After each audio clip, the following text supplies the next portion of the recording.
All right, welcome to today's Pep Talk. I'm your host, I am your coach.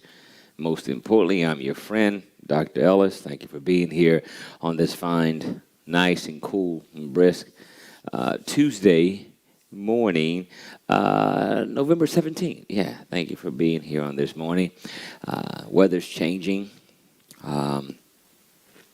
And leaves are changing. Everything is falling because now we're entering into the fall season, if you will. Fall also represents the seed time, and I figure what better way to acknowledge seed time is to give away seeds of wisdom.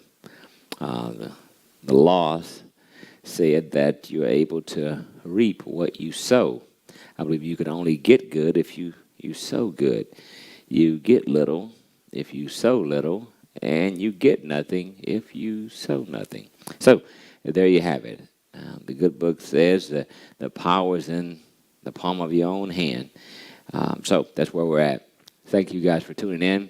Please subscribe to our YouTube channel, trying to reach 1,000 subscribers. And also make sure you do your Facebook parties and watches. We need it all.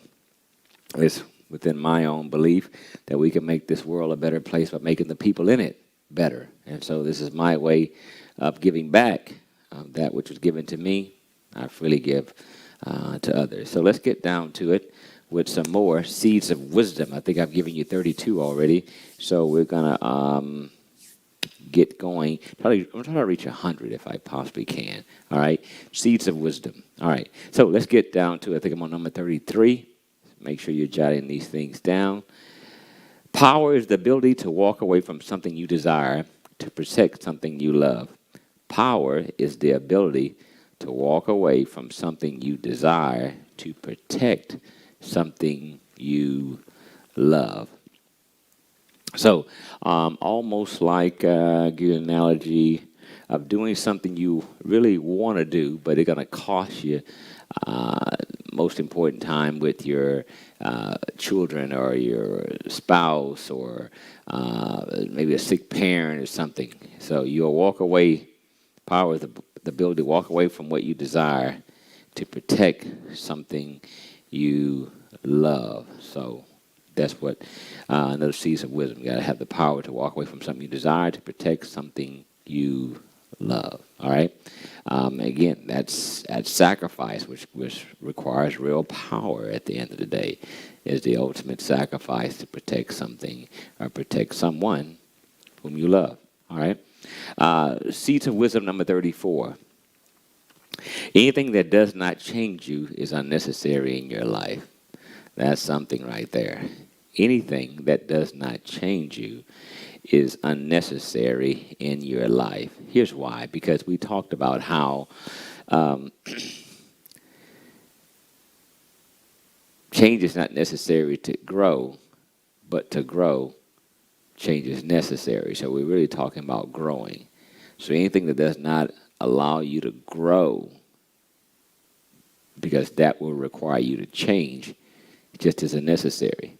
Because growth is the primary and the main focus point, is that you continue to grow in life. Whether you're 30 years old, 31, 32, whether you're 40 years old, 41, 42, whether you're 50 years old, 51, 52, and so on. But you should be continuously growing.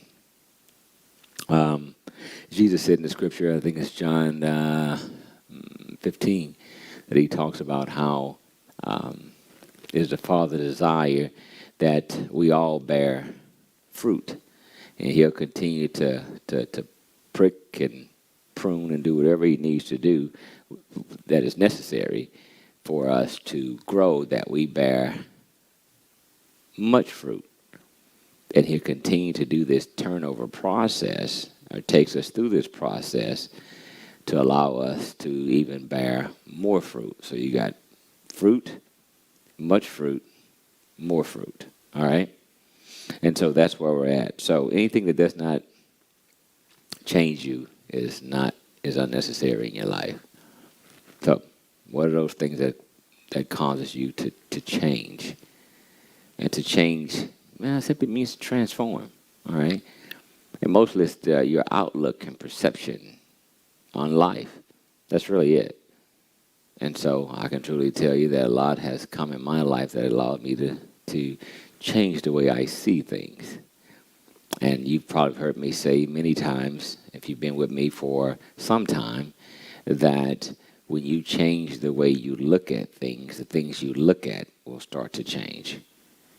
I'll say it again. When you change the way you look at things, the things you look at will change. So it's perception. Yeah. So it's your perception that determines your reception. I want to write that down. Your perception determines your reception. All right? So there you have it. So anything that does not change you is unnecessary in your life. That's Seeds of Wisdom number 34. Number 35, when you discover your assignment, you will discover your enemy. When you discover your assignment, you will discover your enemy. Because now once you discover your assignment, you discover what you have to do to get to it. See? Once you discover your assignment, you discover your passion, you discover your purpose, and now you'll see what you're really up against. Until then, you won't see your enemy because you don't know your assignment. I can use a football analogy at the end of the day. Until I know the position I'm playing, I won't know who I need to block, who's my man. I won't know that until the team leader, or quarterback, or a coach, whomever says, no, I need you here. Now that you're here, that's your guy. Or if I place you over here, that's your guy. Or if I place you at receiver, that's your guy. If I place you at cornerback, the receiver's your guy. See what I'm saying? So if it moves you back, offense or defense, I'm telling you who's your guy. For your safety, then I'm telling you that the receivers to get past the cornerbacks, that's your guy. Watch and roam the quarterback, whatever the case may be. So until you find your assignment, you will discover your enemy. When you discover your assignment, you will discover your enemy. All right? You discover what's your opposition. All right? That's what it really means at the end of the day. Until then, you won't know. You won't know. And I think it can work vice versa too. I think it can work vice versa. What I mean by that is that it says when you discover your assignment, you'll discover your enemy. But I also believe in the day that if you're getting attacked enough, that kind of sometimes will tell you what could be your assignment. You know, why does this keep happening? Why does this keep coming from this side? Well, maybe that's the side that you're supposed to be going in, and yet they're coming against you in such a way. Sometimes it could be the indicator. I remember growing up, I shared a statement years ago that sometimes the devil will let you know what kind of hand you really got based on the attack he's coming at you. Yeah, if you don't have a good hand, it's no big deal. But if you're getting attacked a lot, boy, that means he's leaned over because you know he's a cheater and a liar. He's leaned over and looked in your hand, and boy, you must really got something. And sometimes the attack lets you know how much you really got.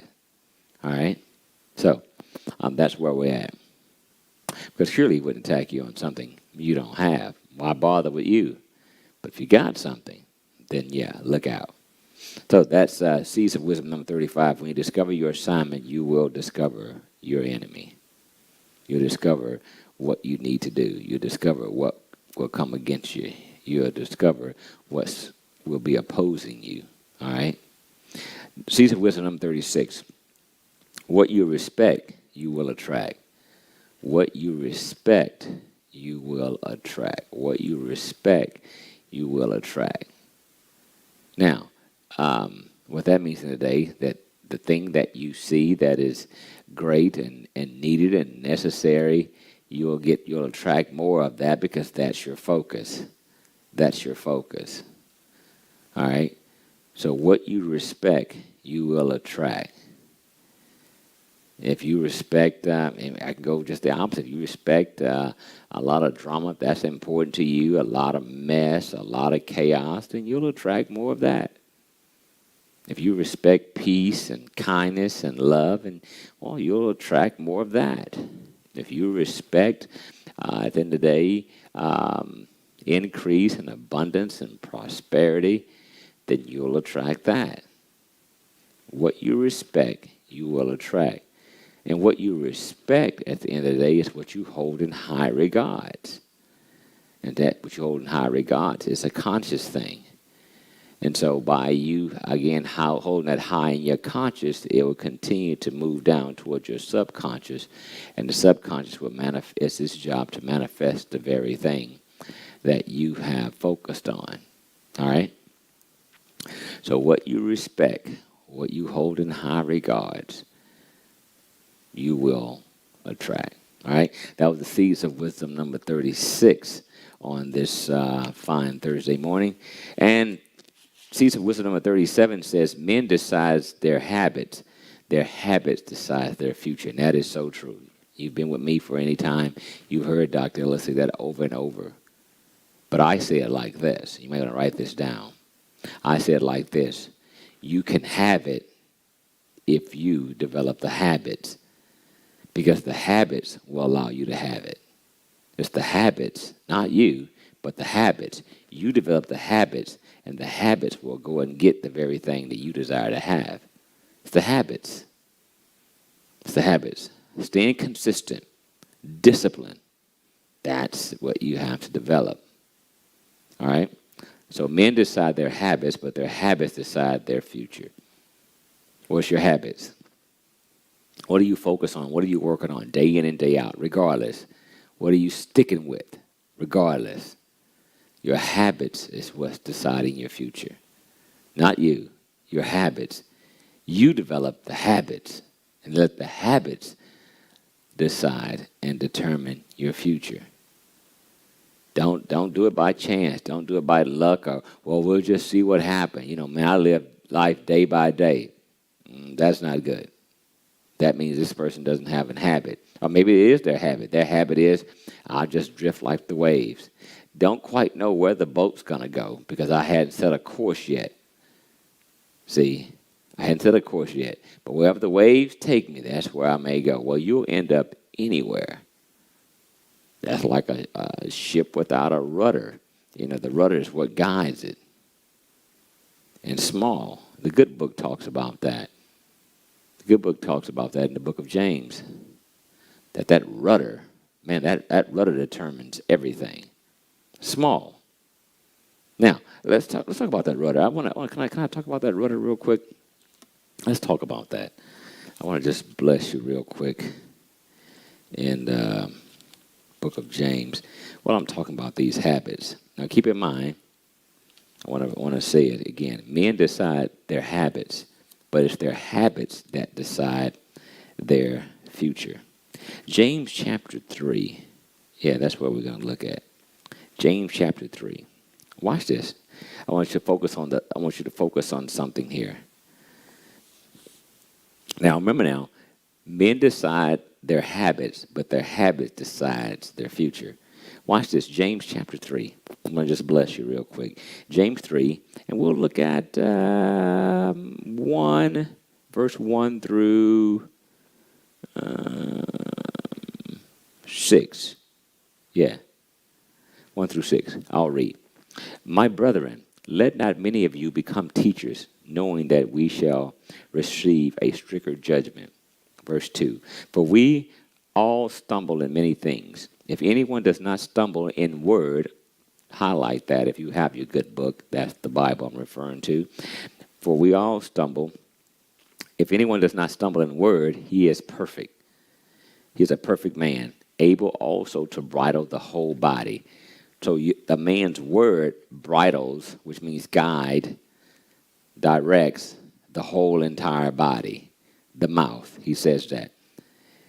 If anyone does not stumble in word, he is perfect. He is a perfect man, able to also bridle the whole body. Indeed, we put bits in horses' mouths that they may obey us, and we turn the whole body. So again, keep in mind that bit, you put this in a house, in a horse's mouth, the bit, and the bit is connected to the reins, if you will, that guides the horse. You know, you can guide the horse, all right, but the bit is controlling it. So the bit controls the whole house, the whole horse, his whole body, the bit. You want the horse to go to the left, you pull him on the left, and he'll go. You want to straighten back up, you put him to the right. He straightens up. You want to pull him to the right, you want him to turn all the way around, keep pulling him all the way around. He'll turn all the way around. See, that bit is controlling. You want to turn to the left, you put him to the left, and he'll control. He'll keep turning. See what I'm saying? So that bit. So the mouth is controlling the whole body. You got it? All right. So he's saying here that indeed we put bits in horses' mouth that they may obey us, and we turn the whole body. Look also at ships. Verse 4. Although they are so large and are driven by fierce winds, which means outside circumstances and situations, watch this, they are turned by a very small rudder wherever the pilot delights, wherever the pilot desires. Wow. Wherever the pilot desires. Now, I told you that men decide their habits, but their habits decides their future. So he's saying here that though a ship, though it's very large, and the winds may be very forceful, it goes on to say, fierce winds blow and push this ship. But if you can turn that rudder will control that whole big ship and allow it to go through those tough winds. Well, the rudder at the end of the day is the tongue, the mouth. And if you can continue to control that rudder would allow you to go through all those difficult situations. Yeah, my life is not going right. Yeah, we're dealing with a pandemic. Yeah, we're dealing with a recession. Yeah, we're dealing with this, that, and the other in the economy, so forth and so on. According to here, it's not about the outside winds. It's not about that. It's about can you control that rudder, and that rudder controls the whole ship. Your mouth. Your mouth will determine your habits. Your mouth. Why? Because again, faith comes by hearing and hearing by. So you continue to hear this thing here. It gets from your conscious to your subconscious. You have to do this thing called auto-suggestion. Continue to say this thing over and over and over. Over and over and over. And let it continue to turn the whole body. Those situations, circumstances are coming against you. You cannot be dismayed and worried about that. Control the rudder. Control the horse. Control it. You control it with the rudder. All right? Do that. Now, it goes on to say in verse 5, even so, the tongue is a little member and boasts great things. See how great a forest a little fire kindles. And the tongue is a fire and a whirl of iniquity. The tongue is so set among our members that it defiles the whole body and sets on fire the course of nature. And it is set on fire by hell. It sets on fire the course of nature. The tongue, the mouth, it creates the habits. It changes the course of nature. It changes it. It changes it. All right? That's James chapter 3. It changes the course of nature. It sets it on fire. You say things enough and get it in your head and allow it to get in your head, get from your head to your heart.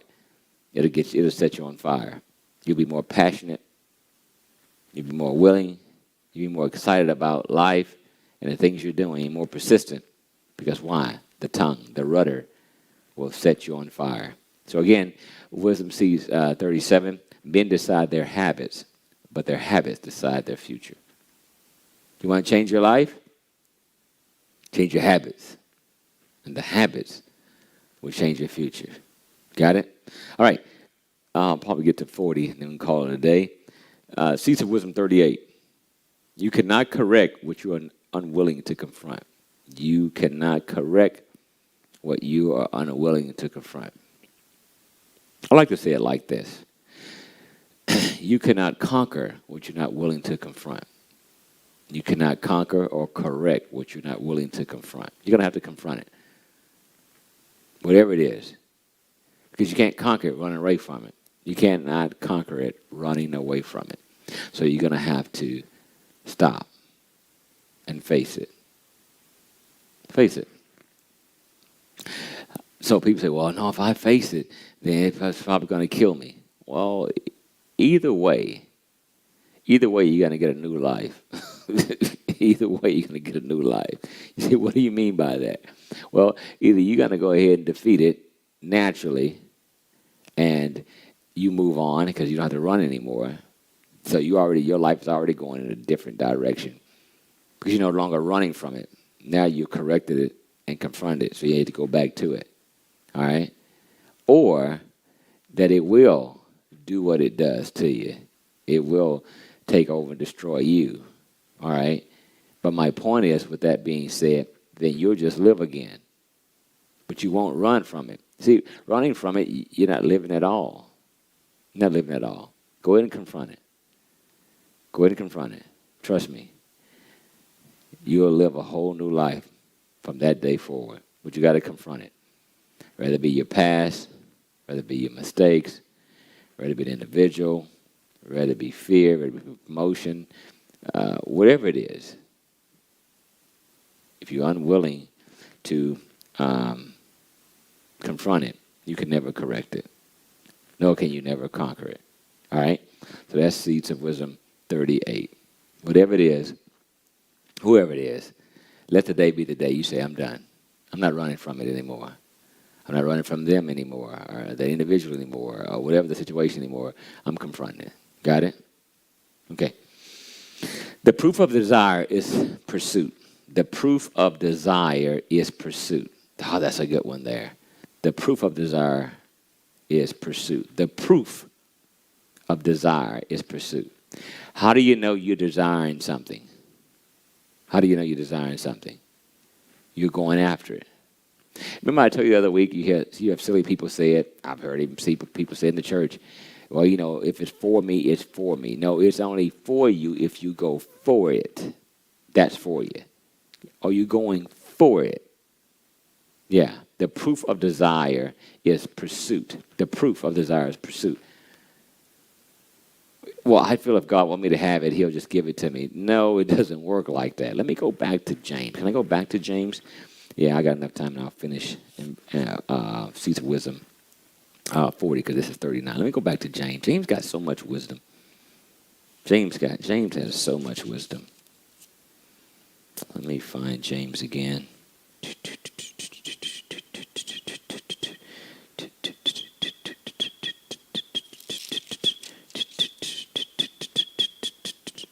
Let me find James again, okay? Give me a minute. Let me find James. I want to find this particular scripture.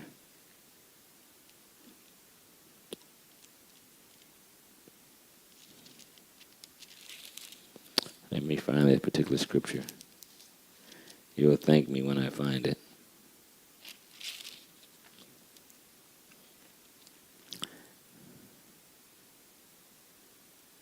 All right, here we go. I told you you'll thank me when I find it. All right. So, the proof of desire is in pursuit. I was telling a young lady this past Sunday, some of the relationship she was in for, 7 or 8 years, and then her and the guy finally broke up. I said this. And I was telling another young lady a couple of weeks ago before that. Say, well, I got this guy, I talk to him every now and again, and we might go out or something, and then I won't hear from him again for a couple of weeks, and then we'll get back together again.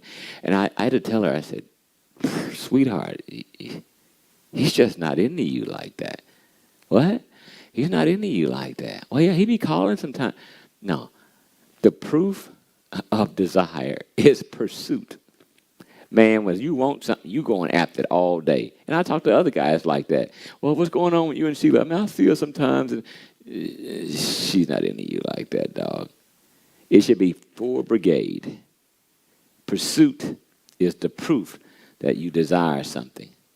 Period. Well, how you know he don't like me? He ain't pursuing you. Period. Think about the things you wanted bad. You went and got it.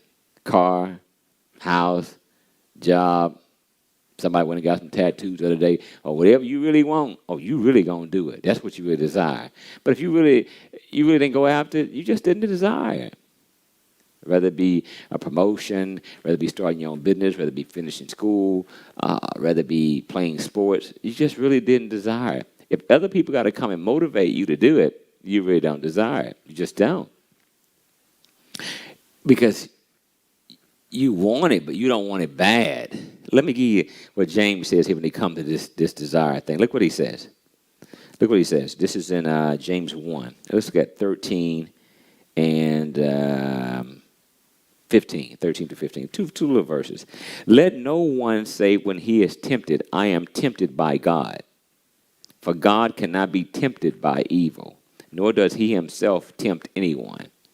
But each one, watch this, each one is tempted when he is drawn away by his own desires and enticed. Then when desire has conceived, it gives birth to sin. And sin, when it is full grown, brings forth death.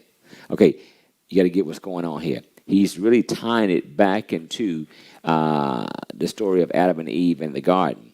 Look what he says. But each one is tempted when he is drawn away by his own desires and enticed. So that which you desire, it draws you. It pulls you in, Jack. No more than when I decided to leave corporate America and come to ministry. Man, I was so busy working on ministry stuff, I wasn't hardly working on my corporate America stuff. I was doing my corporate, doing what I need to do. But, man, I was just drawn. Lunchtime, break time, you name it. I was drawn to I got to get back into the word. It was just drawing me the whole time. What draws you? That's also an indicator.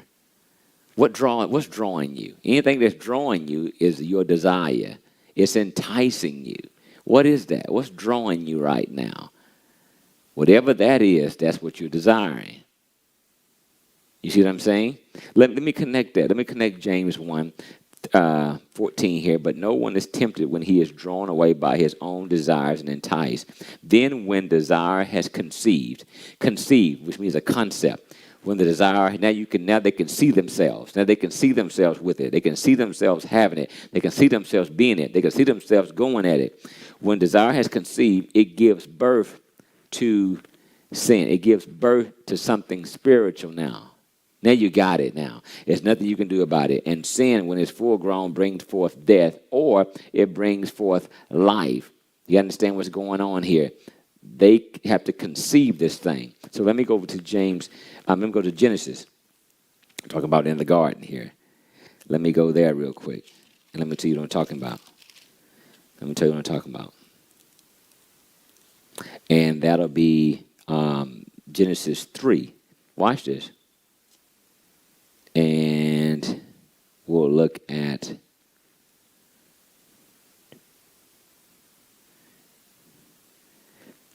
Genesis 3, look at verse 4 through 6. I got about 2 or 3 more minutes with you.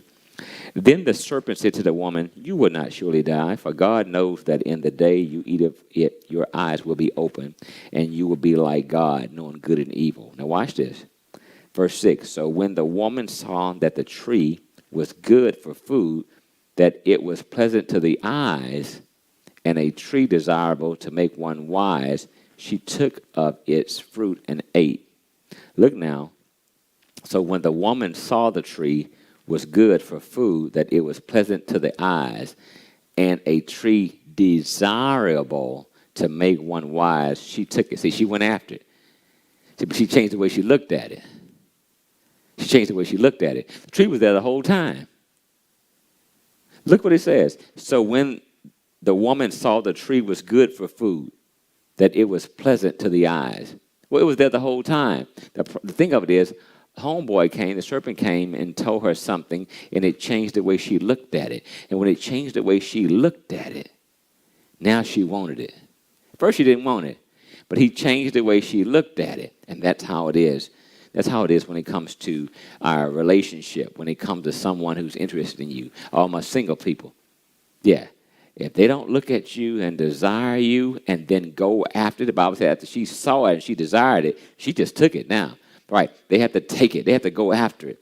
Calling you up. Hey, when can we get together? When are we going to go out again? I enjoyed myself. When are we going to spend some more time together? Yada, yada, yada, yada, yada. And take it. Not only do they take it, after a while, you've dated for a while. There just won't be no 2, 3, 4, 5, 6, 7 years of dating. That's a waste of time. No, what you're going to do is take it off the market now. You're going to take it off the shelf. You ain't trusting this out with nobody else. You don't want nobody else to have it, so she took it. See? So you're going to have to go out and take it. So that's how you know if someone's interested in you or not. They're pursuing you.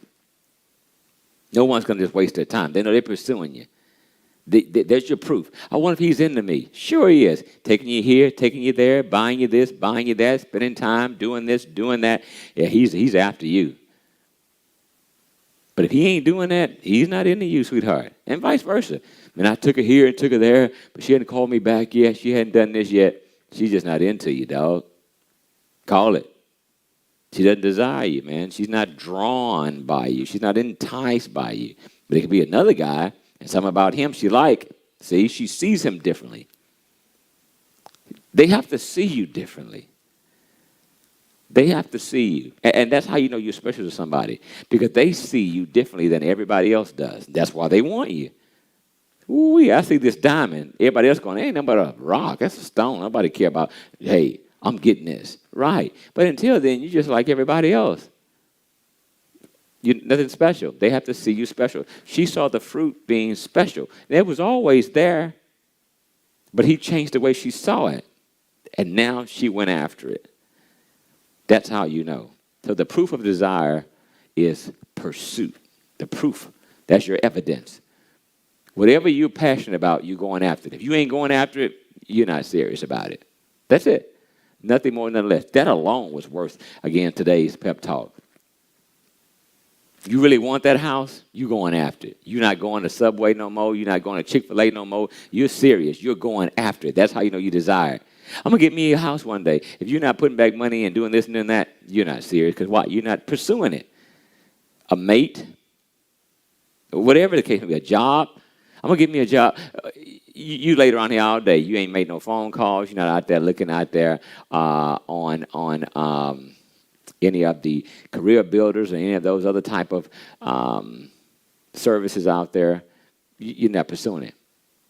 So that's enough for today. You will know if someone's into you because they pursues you. No pursuit, no desire. They don't just desire you. But anything else, they'll go after. All right? Hey, I hope and pray that you were blessed. I've had a good time, had a chance to get to the good book. Man, the good book got everything in it. Matter of fact, in the good book, it's called a good book because in this book, everything in it, it's good. Why? It causes you to change. It causes you to grow. And that, my friend, is needed and necessary for you to have the best life, the blessed life. Hey, thanks for being here with Dr. Ellis, Coach Ellis, Pep Talk, which you all know stands for Pastor Ellis Powell, teacher, author, life coach, where we have lunch and learn, where you feed the stomach, but also feed the mind, which is the stomach. Hey, God bless you. Don't forget to control that rudder. That rudder controls your entire body. Don't forget to develop those habits. Those habits will determine your future. God bless. Be blessed. See you on Thursday. Bye now.